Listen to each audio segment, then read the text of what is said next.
Hi, this is Tim of the 1916 Company. Welcome and thanks for logging on. If you love this watch, email us, Team Mosso at the1916company.com for purchase pricing and availability questions concerning this watch. Today, we have a 2024 launch from Moser Cie of Schaffhausen, Switzerland. This is the Streamliner Center Seconds Purple Haze.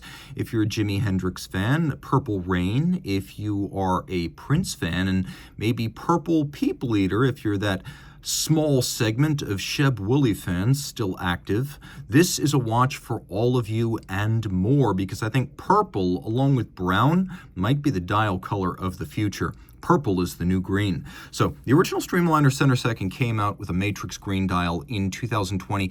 The matrix green came back in 2024 with a new ghosted logo alongside this model, which features the same ghosted clear lacquered logo. Also different from the original Center Seconds, an upgraded movement, the HMC 201, with significantly improved aesthetics. But the dimensions of the stainless steel case do not change, as we have a 40 millimeter case, that's the diameter, 12.4 millimeters thick as I measure this one, and from the first link on either side to its opposite number, the total distance across the wrist is 46.1. So very comfortable. It's got a wonderfully fluid and supple bracelet, and it's also short across the wrist, which makes it really friendly to a smaller forearm. And I've often felt this is one of the few integrated bracelet class watches that doesn't actually wear bigger than its rated size. So 40 is the rated size, and 40 is about what I feel this wears. If this were a conventionally lugged round watch, it would feel like a 40. So let's say this will work on a wrist as small as 14 centimeters circumference. Mine is 16, and I think you can see right there I'm not exaggerating in any regard. It's also thin enough that it should fit underneath a cuff.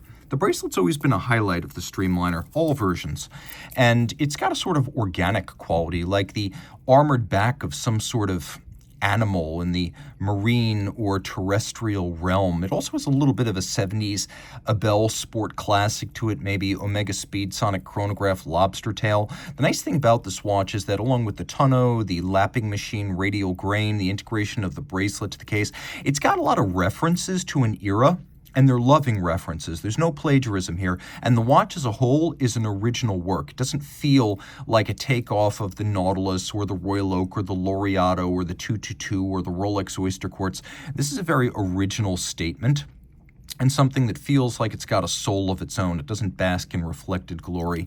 You can also see the tolerances of this bracelet. There's no daylight showing between these links, and look at the finishing, satin and polishing within the recesses. Not easy to do. We have a bevel that runs along the edge of the bezel and then down the shoulders of the links. You can see we have a pin style, pin sleeve, removable link setup with many individual removable links, so you will find the right size. You'll need a block and punch to size this, but the nice thing about pins and sleeves and bars when used for bracelet retention is that they cannot be stripped out, so you don't have to worry about stranded links. Double deployant clasp, I would say this is part of the watches, is the one that most clearly resembles something that was just purchased from a supplier. And indeed, you can see BRO, Brogioli, they are the supplier of this particular clasp internal. Everything else looks completely bespoke and Moser unique.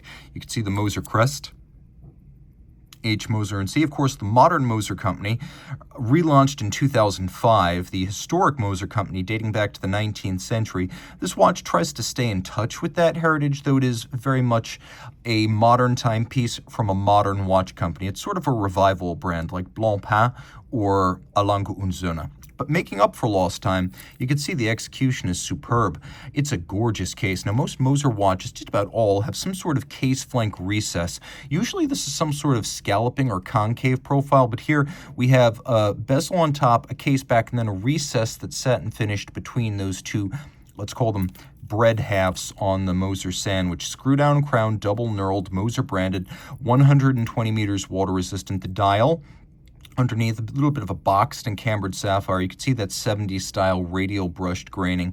The hands feature a Globalite ceramic-based lume, so we'll get a sense of what that is like in the dark, and you can see it glows quite well. And then taking a look at the rest of the dial, it uses a combination of a metallic brushed base with a series of shaded lacquers to go from purple at the center to almost black at the edge. There's this staggered alignment of hash marks reminiscent of the so-called racing dial dials of the late 60s and 1970s. And then we've got little indices that are polished, and that very discreet ghosted clear lacquer for the Moser brand name. Moser hangs its hat on strong design identities, not branding. Edouard Mélin, the CEO of the brand, once expressed the foundational assumption behind this design approach, which is that no one's buying a Moser for the name. This isn't Rolex or Patek Philippe. So you may as well have a strong design that is unmistakable rather than try to make the brand super prominent. And look, I'm not going to say there's a right way or a wrong way to do this, just that there are definitely two schools of thought when you're trying to brand a small manufacturer.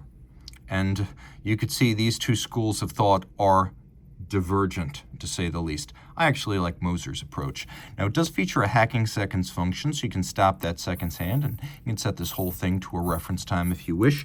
We're going to open up the bracelet one more time. Take a look at this Moser movement. Now, this is technically, and by that I mean from an engineering standpoint, the same movement as the HMC 200. But the HMC 200 was often criticized for being a little bit austere.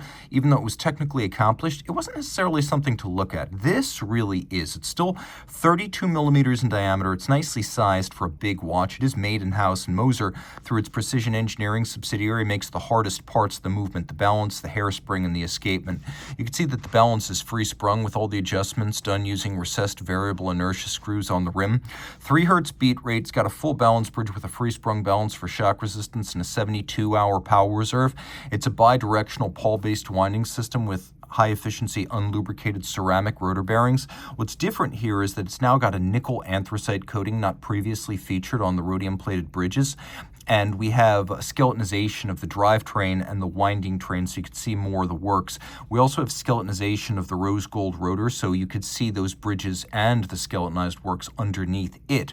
It's a really good looking 27 jewel movement. Like I said, nicely fills out the case. You have polished screw heads, Moser's distinctive double crested Côte de Genève. We have all of the screw countersinks, or I should say the jewel countersinks, gilded yellow to look like golden chaton cups back in the 19th century, how historic Moser watches would have been made. And then you can see that the wheels feature satination.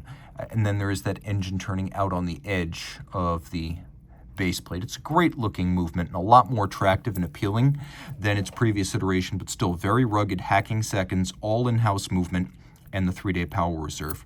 Reach out to Team Mosso at the 1916company.com for purchase and pricing details.